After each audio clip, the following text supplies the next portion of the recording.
जैसे magnetic field inside a straight solenoid, magnetic field inside a straight solenoid. Solenoid क्या होता है सबको पता है। सोलेनॉइड बेसिकली क्या होता है कि वायर इसमें क्या होते हैं, एक स्प्रिंग फॉर्म में, स्प्रिंग टाइप का होता है, स्प्रिंग की फॉर्म में वायर जो है वो रैप्ड अप होते हैं, हेलिक्स की फॉर्म में, ऐसे भी बोल सकते हो, हेलिक्स की फॉर्म में वायर होते हैं, इंसुलेटेड कॉपर वायर्स की वाइंडिंग होती है बेसिकली, ठीक है। और इसके बीच में अगर मैं कोर कर दूँ, कोर के ऊपर लपेटे जाते हैं बेसिकली। तो ये क्या है, ये कोर है, ठीक। इसके ऊपर क्या लपेट दिया जाता है, कॉपर की वाइंडिंग, इंसुलेटेड कॉपर की वाइंडिंग लपेट दी जाती है। तो कुछ इस टाइप से मैं फिगर बना रहा हूँ,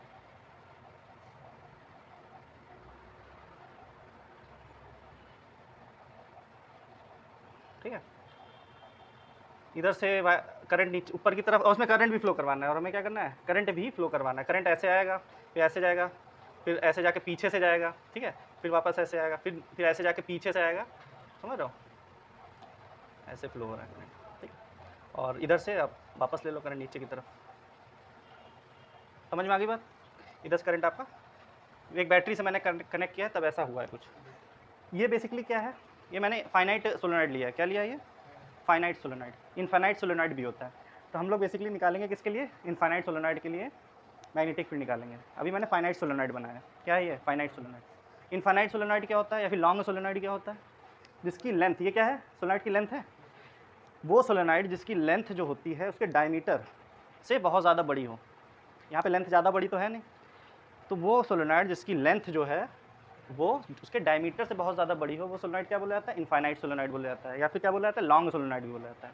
ये क्या है, ये बेसिकली फाइनाइट सोलेनॉइड है, ठीक है।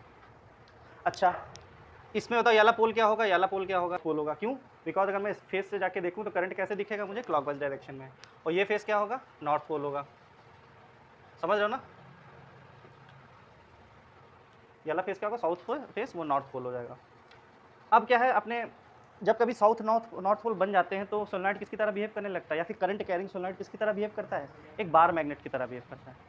क्यों, क्योंकि इसका एक फेस साउथ पोल बन जाता है, एक फेस क्या बन जाता है, नॉर्थ पोल बन जाता है। अब इसकी वजह से मैग्नेटिक फील्ड लाइंस किस तरीके से होंगी, हमें पता है कि मैग्नेट के बाहर मैग्नेटिक फील्ड लाइन नॉर्थ से ओरिजिनेट होती है, साउथ पे टर्मिनेट होती है, ठीक है। और विद इन द मैग्नेट क्या होती है, साउथ से नॉर्थ की तरफ जाती है, ठीक। तो यहाँ से मैं मैग्नेटिक फील्ड लाइन निकाल रहा हूँ, इस ध्यान से देखना, ठीक है। और मैग्नेटिक फील्ड लाइंस कभी भी इंटरसेक्ट नहीं करती हैं एक दूसरे को, ये बात भी पता ही होगी। इधर से मैं, और electric field lines close loop नहीं बनाती हैं, लेकिन magnetic field lines close loop बना सकती हैं, ठीक है, फर्क समझो। ये सब प्रॉपर्टी 10th क्लास में पढ़ी होंगी। तो एरो क्या रहेगा, नॉर्थ से साउथ की तरफ। अच्छा, विद इन द मैग्नेट या विद इन द सोलेनॉइड क्या होगा, साउथ से नॉर्थ की तरफ जाएंगी, एक क्लोज लूप बनाती हैं basically. Magnetic field lines can form close loop बना सकती हैं। तो ये ऐसे जाएंगे, देखो क्लोज लूप बन रहा है कि नहीं, समझ में आ गई बात। जहाँ पे एरो क्या रहेगा, इस तरफ रहेगा। और भी अगर थोड़ा और उसका बना दूँ मैं और डिटेल में, तो एक लाइन ये दिखा दो, एक लाइन ऐसे दिखा दो, एक लाइन ऊपर की तरफ ले जाओ, कहीं भी इंटरसेक्ट मत करवाना, ठीक है। ये आपकी इधर से जाएगी और इधर की तरफ जा रही होगी, ये इधर से जा रही होगी और इस तरफ आ रही होगी। ये तो बन गया magnetic field due to a solenoid.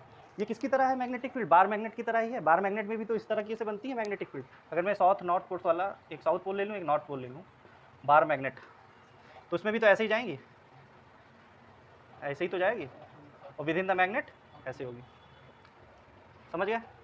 तो क्योंकि मैग्नेटिक फील्ड लाइन बिल्कुल आपका बार मैग्नेट को रिजेंबल कर रही है, इसीलिए करंट कैरिंग सोलेनॉइड किसकी तरह बिहेव करता है, बार मैग्नेट की तरह बिहेव करता है, समझ गए। ये करंट है आपका आई, लेकिन करंट जब तक नहीं फ्लो होगा तब तक नहीं करेगी बिहेवियर, करंट फ्लो होना जरूरी है, कि करंट फ्लो होने की वजह से मैग्नेटिक फील्ड बनती है, और कुछ इस टाइप का पैटर्न बनता है जो कि रिजेंबल करता है एक बार मैग्नेट के पैटर्न को, इसलिए current carrying solenoid bar magnet भी की तरह बिहेव करता है। ये फाइनाइट सोलेनॉइड है, यहाँ पे लिख दे रहा हूँ मैग्नेटिक फील्ड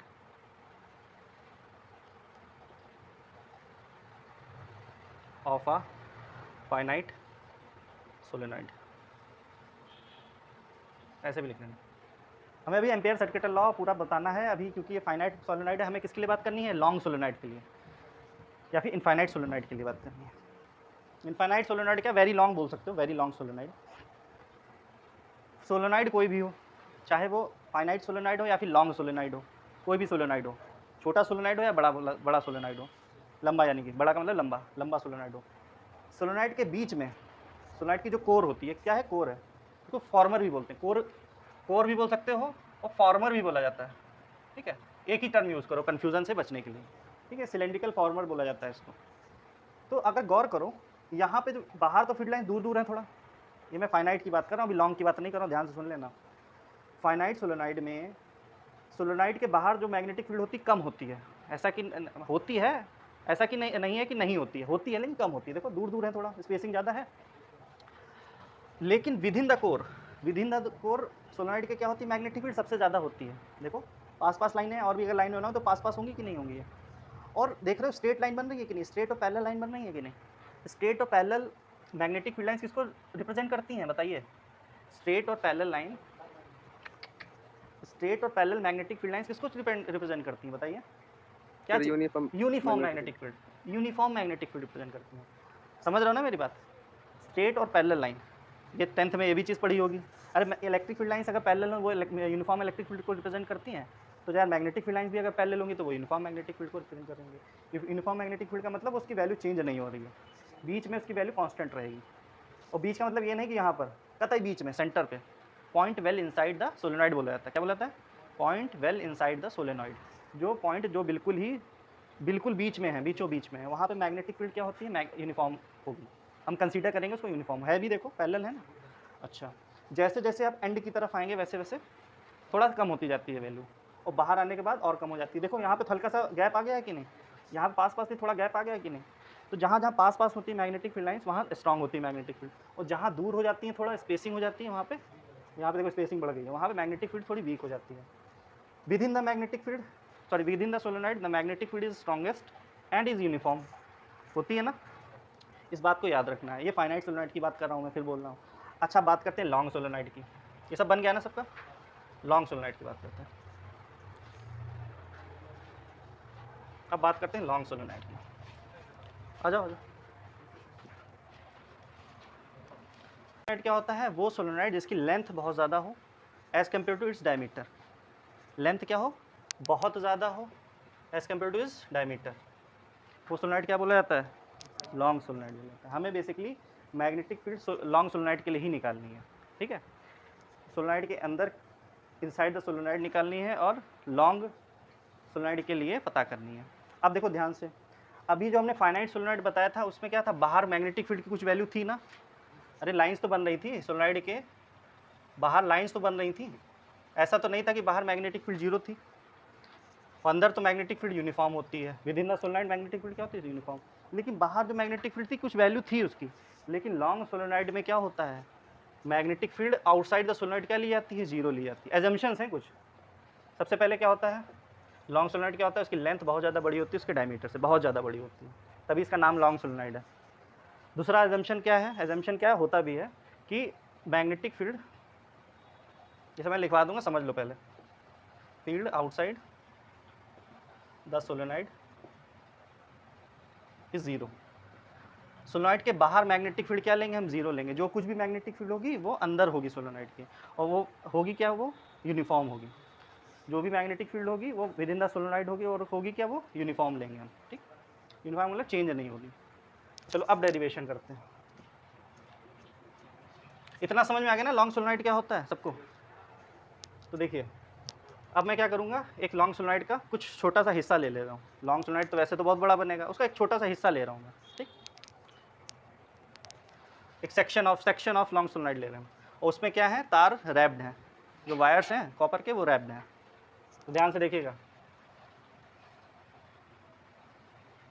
एक हिस्सा है, ये क्या है, कोर है, ये क्या है, कोर। इसी के ऊपर सिलेंड्रिकल कोर है बेसिकली है। इसी के ऊपर क्या करना है मुझे, तार को रैप करना है, जो सोलेनॉइड है उसके तार को रैप करना है। तो कैसे रैप होंगे, ये रैपिंग हो रही है ना। वैसे तो बहुत लंबा होगा, मैंने कुछ एक टुकड़ा ले लिया, बीच का टुकड़ा ले लिया। इसकी लेंथ कितनी, एल है। इतने टुकड़े की लेंथ कितनी है, L। और करंट कैसे फ्लो हो रहा है, अभी जो मैंने बनवाया था डायग्राम, ऐसे फ्लो हो रहा है, यानी करंट ऐसे जाएगा, पीछे से आएगा, फिर ऐसे जाएगा, फिर पीछे ऐसे जाएगा, करंट पीछे से आ रहा होगा, समझ रहे हो ना, ये करंट फ्लो हो रहा है। अरे यार इसमें तार लपेट दूँ मैं, ऐसे ऐसे लपेट दूँ तार, तो कुछ ऐसा ही तो लगेगा, देखो ऐसे जा रहा है, पीछे से आ रहा है ऐसे, ठीक है। अच्छा, with in the magnetic field, with in, ये बीच का पोर्शन है, यहाँ पे मैग्नेटिक फील्ड कैसी है, यूनिफॉर्म है, और बाहर क्या है, कुछ भी मैग्नेटिक फील्ड नहीं है, ठीक। तो आप मुझे एम्पीरियन लूप बनाए, अब मुझसे कहा जाए कि बीच में भैया मैग्नेटिक फील्ड जहाँ स्ट्रॉन्गेस्ट है वही तो निकालने की कोशिश करेंगे, ठीक है। तो यानी कि बी, और सबसे ज़्यादा स्ट्रॉन्गेस्ट कहाँ होती है, बीच में, पॉइंट वेल इनसाइड सोलेनॉइड, वहाँ पे सबसे स्ट्रॉन्गेस्ट होती है और यूनिफॉर्म रहती है। तो मुझे क्या करना पड़ेगा, ड्रॉ, एक एम्पीरियन लूप ड्रॉ करना पड़ेगा, क्योंकि हमें क्या लगाना है, एम्पियर सर्किटल लॉ लगाना है।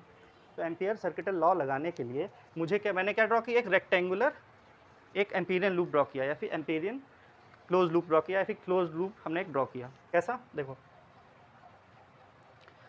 दिमाग में आ रहा होगा एक सर्कुलर क्यों नहीं लिया, क्योंकि मुझे यहाँ से निकालनी है ना मैग्नेटिक फील्ड। तो जहाँ मैंने बताया था जहाँ पे मैग्नेटिक फील्ड निकालनी है वहाँ से ही हमें, उस पॉइंट से ही क्रॉस होता हुआ एक लूप बनाना पड़ता है।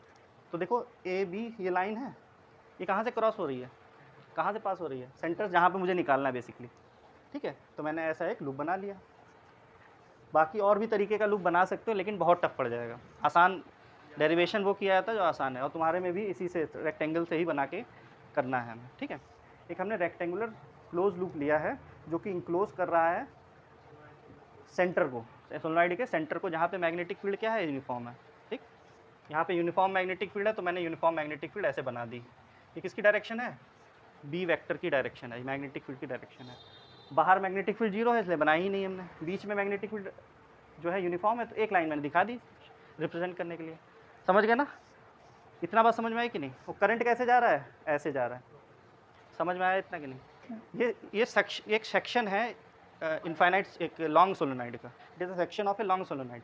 एक हिस्सा लॉन्ग सोलेनॉइड तो जैसे यहाँ से लेके यहाँ तक है सपोज, उसका मैंने एक टुकड़ा ले लिया, ठीक। एक टुकड़े के साथ जो हो रहा होगा, बाकी एक जनरल फॉर्मूला हमारे पास बन जाएगा, तो हम कुछ भी कर सकते हैं, ठीक। अच्छा, एक और एजम्पशन मानी गई है कि इसमें जो नंबर ऑफ टर्न्स हैं वो पर यूनिट लेंथ बराबर बराबर, ऐसा नहीं है कहीं पास पास है कॉइल लपेटी हुई, कहीं दूर दूर कर दी गई है, समझ रहे हो ना। कॉइल जो है रैपिंग हुई है जो कॉइल की, वो बराबर दूरी पे बराबर बराबर टर्न्स हैं, ये भी एक एजम्पशन है कि नंबर ऑफ टर्न्स पर यूनिट लेंथ इज कांस्टेंट। वरना क्या होगा, वरना तो कुछ हमारा जनरल फॉर्मूला बन के ही नहीं आ पाएगा। कुछ एक पर्टिकुलर लेंथ में तो पास पास रैप्ड हैं, वो बाकी में दूर दूर कर दिए गए, ठीक है। तो ऐसा नहीं हुआ है, नंबर ऑफ टर्न्स पर यूनिट लेंथ एक कांस्टेंट है। जैसे कोई कांस्टेंट मास वाली कोई चीज़ होती है तो उसमें क्या होता है, बराबर टुकड़े में बराबर मास बटा होता है, उसी तरीके से यहाँ पे नंबर ऑफ टर्न्स पर यूनिट लेंथ बराबर है। ये बात समझ में आई कि नहीं। मान लेता हूँ मैं नंबर ऑफ टर्न्स, ध्यान से देखना डेरिवेशन, पर unit length of solenoid,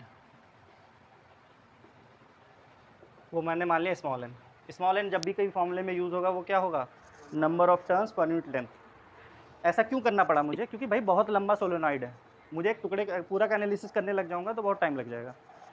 small N, देखो बच्चे यहाँ कन्फ्यूज़ रहते हैं इसलिए बता रहा हूँ मैं ये भी लिख सकता था टोटल नंबर ऑफ टर्न्स, वो नहीं लिख रहा हूँ। क्या लिख रहा हूँ, स्मॉल नंबर ऑफ टर्न्स पर यूनिट लेंथ, क्योंकि सोलेनॉइड कितना भी लंबा हो सकता है, तो मुझे जनरल फॉर्मूला एक बनाना है, ठीक है। अच्छा, इसकी लेंथ मैंने ए बी सेक्शन की कितनी मानी है, जो भी सेक्शन लिया है ए बी सेक्शन को ही रिप्रेजेंट कर रहा है। Let A B equal to क्या मान लें, एल मान लें, और यही एल क्या है, सेक्शन की भी लेंथ है, ठीक। तो मुझे बताओ इस एल लेंथ में कितने टर्न होंगे, इस एल लेंथ में कितने टर्न होंगे बताइए। अगर नंबर ऑफ टर्न्स पर यूनिट लेंथ एन है, स्मॉल एन, और एल लेंथ मैंने ली है, इस लॉन्ग सोलेनॉइड का सेक्शन लिया है, तो इस सेक्शन में जो टर्न दिख रहे हैं कितने होंगे, एन इंटू एल होंगे।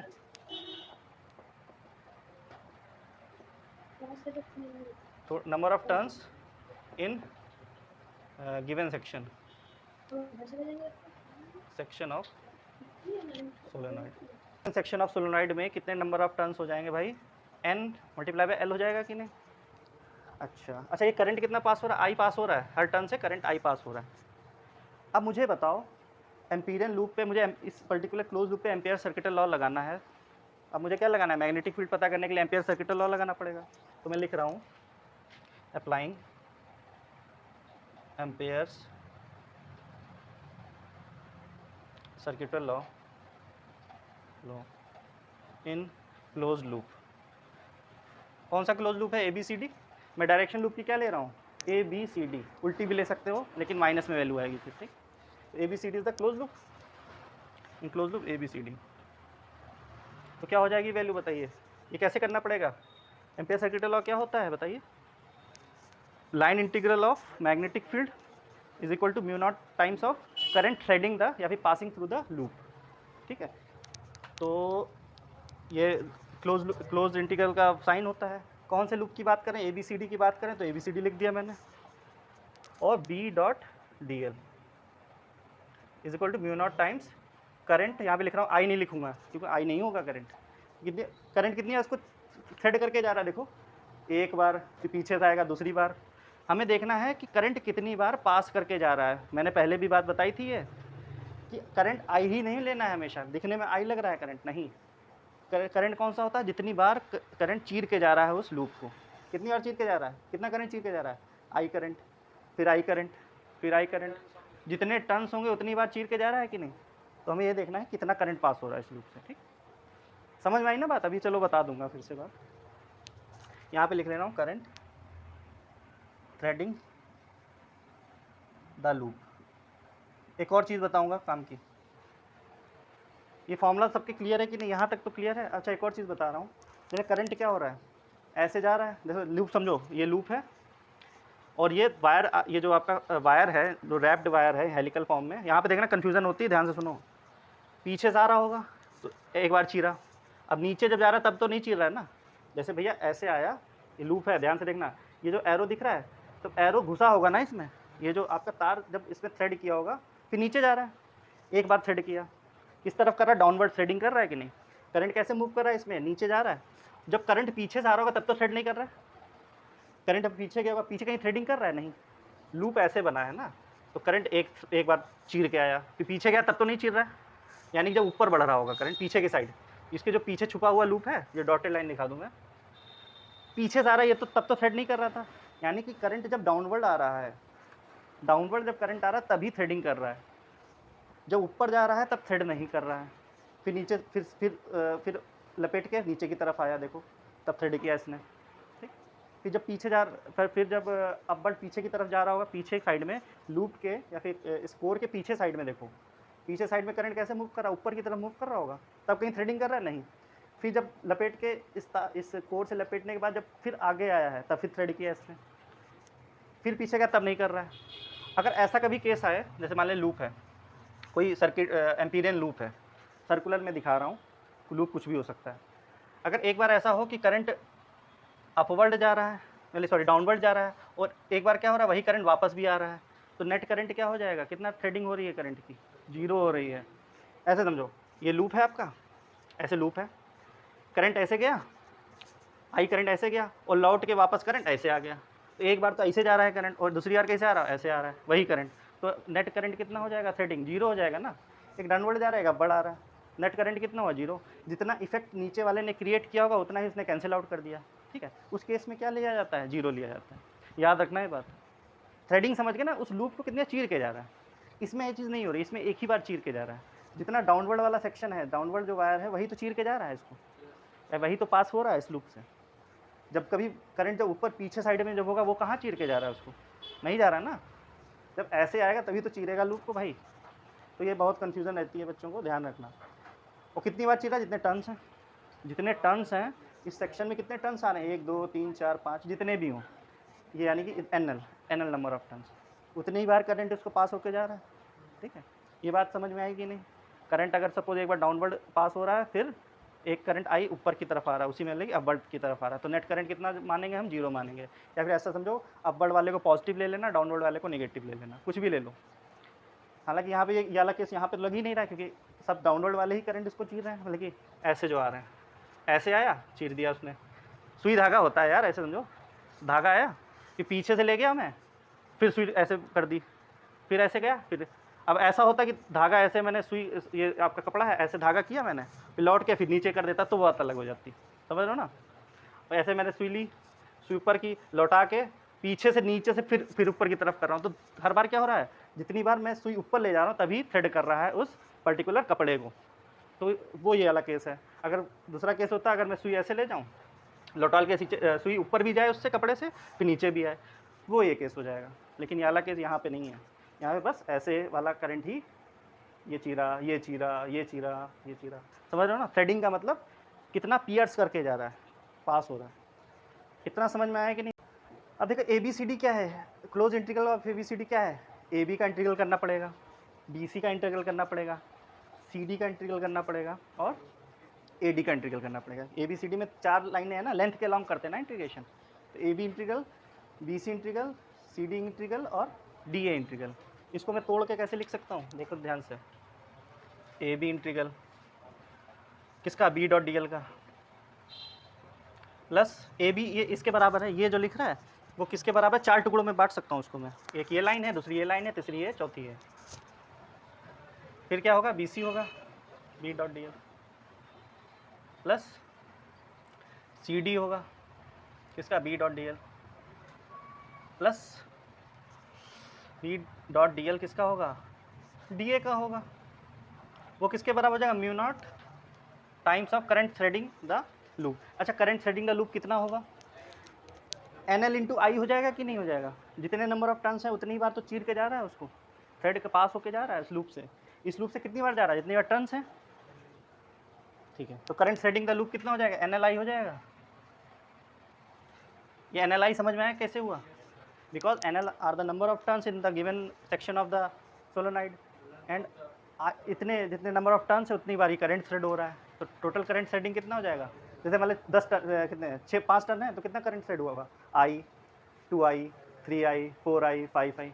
पीछे जा रहा है वो थ्रेड थोड़ी ना हो रहा, तो पीछे ले जाके तब हो रहा है। तो कितना, जितने नंबर ऑफ टर्न्स हैं उतना ही करंट थ्रेड हो रहा है। तो N L number of turns हैं मल्टीप्लाई बाई आई, ठीक। अब इधर देखो जरा, ए बी सेक्शन में, ए बी सेक्शन में अगर छोटा सा टुकड़ा लूँ मैं, जो भी टुकड़े लूँ, छोटे छोटे टुकड़े लूँ, तो उनकी डायरेक्शन किस तरफ होगी, इस तरफ ही होगी कि नहीं होगी। ए बी के लिए बात कर रहा हूँ मैं, ए बी के लिए, बाकी अभी छोड़ो। इस वाले पोर्शन में बी और डी एल की डायरेक्शन क्या होगी, सेम होगी कि नहीं। देखो डी एल, बी ऐसे लग रहा है, और ए बी की जो भी छोटे छोटे एलिमेंट हैं उनकी डायरेक्शन भी ए बी के अलॉन्ग ही होगी।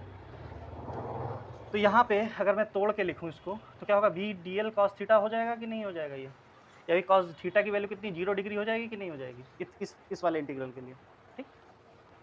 अच्छा, प्लस इस वाले की बात करूँ मैं, तो यहाँ पे देखिए ज़रा, अगर मैं बी सी की बात करूँ, बी सी क्या है, ऊपर की तरफ जा रहा है। बी सी क्या भाई, लेंथ इस तरफ जा रही है और मैग्नेटिक फील्ड इस तरफ जा रही है, समझ रहे हो ना।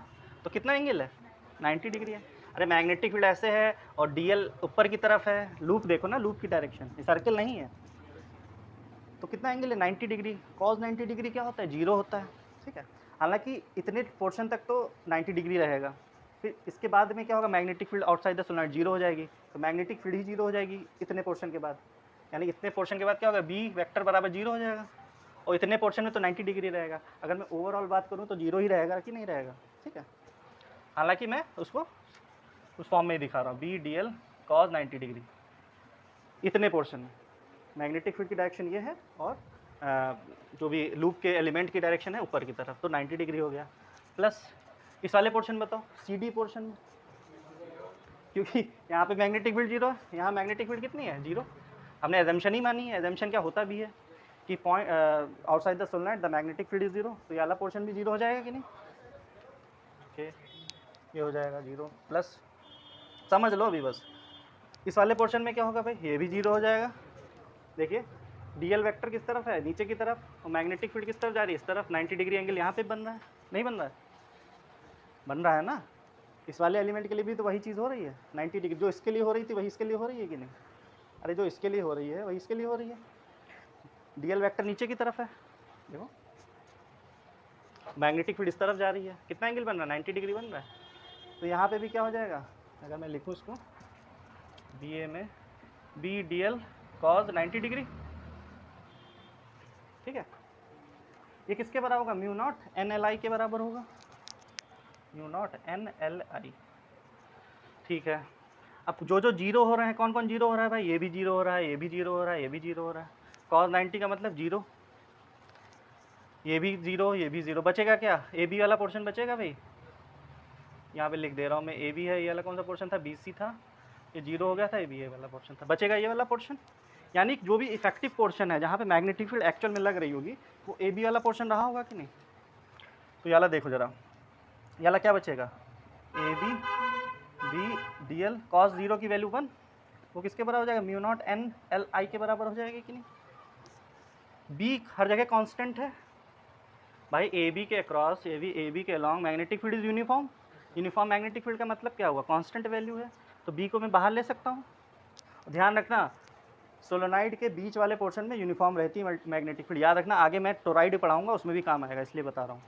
तो बी बाहर ले सकता हूँ, बचेगा क्या? डी एल ए बी तक छोटे एलिमेंट जो है उनका इंटीग्रेशन करना पड़ेगा मुझे। ये किसके बराबर हो जाएगा? Mu naught N L I के बराबर हो जाएगा कि नहीं हो जाएगा? ठीक है, तो यहाँ पे क्या बचेगा? डी एल का इंटीग्रेशन करो, कितना हो जाएगा बताइए? डी एल का ए बी के क्रॉस, ए बी के अलॉन्ग इंटीग्रेशन करें तो क्या होगा वैल्यू बताइए? एल हो जाएगा। ए बी की लेंथ कितनी? एल ही तो ली है हमने, देखो एल से एल कैंसिल आउट हो गया, आंसर क्या आया? B is equal to mu naught N I. This is the required value of magnetic field in the points well inside the solenoid, well inside the long solenoid basically. समझ में आ गया सबके? कि अच्छा एक और चीज़ है, ये तो सेंटर की बात हो गई, वेल इनसाइड द। एंड पे क्या होता है? एंड पे जाओगे तो मैग्नेटिक फील्ड कम होती जाएगी कि नहीं? तो ये तो बात हो गई well inside the point, well inside the solenoid. At the ends क्या हो जाती है? आधी हो जाती है। एट द एंड्स क्या हो जाती है? मैग्नेटिक फील्ड आधी हो जाती है। बी एट एंड्स क्या, एंड क्या हो जाती है? 1/2 म्यू नॉट एन आई हो जाती है। क्लियर है? समझ में आ गई बात? अब क्या होता है, एक और मैं फॉर्मूला बता रहा हूँ, ध्यान से सुनना। अगर ये कोर का कुछ मटेरियल हो, कोर का मैं सॉफ्ट आयरन कोर भी यूज़ कर सकता हूँ, तो मैग्नेटिक फील्ड की वैल्यू जो है थोड़ी और बढ़ जाएगी। तो उस केस में फॉर्मूला क्या हो जाता है? अगर कोर का मटेरियल हमने चूज़ किया है ऐसा जिसकी परमेबिलिटी, हर मटेरियल की अलग अलग परमेबिलिटी होती है, आयरन की कुछ और होती है, सॉफ्ट आयरन की कुछ और होती है। तो अगर मैंने कोर का मटेरियल ऐसा चूज़ किया है जिसकी परमेबिलिटी क्या हो? म्यू हो, एब्सोल्यूट परमेबिलिटी बोलते हैं। वहाँ पे एप्सिलॉन नॉट, वहाँ पे एप्सिलॉन कुछ होता था? अरे यार वहाँ पे एप्सिलॉन नॉट एयर के लिए लेते थे हम, और किसी मटेरियल के लिए एप्सिलॉन की कुछ वैल्यू होती थी, ठीक है? तो यहाँ पे म्यू होती है वैल्यू, एक म्यू नॉट होती है फ्री स्पेस की परमेबिलिटी, और म्यू क्या होती है? एब्सोल्यूट परमेबिलिटी किसी भी मटेरियल की। तो फॉर्मूला क्या हो जाएगा? बी इज इक्वल टू क्या हो जाएगा? म्यू एन आई हो जाएगा। समझ गए? इतनी सी बात थी।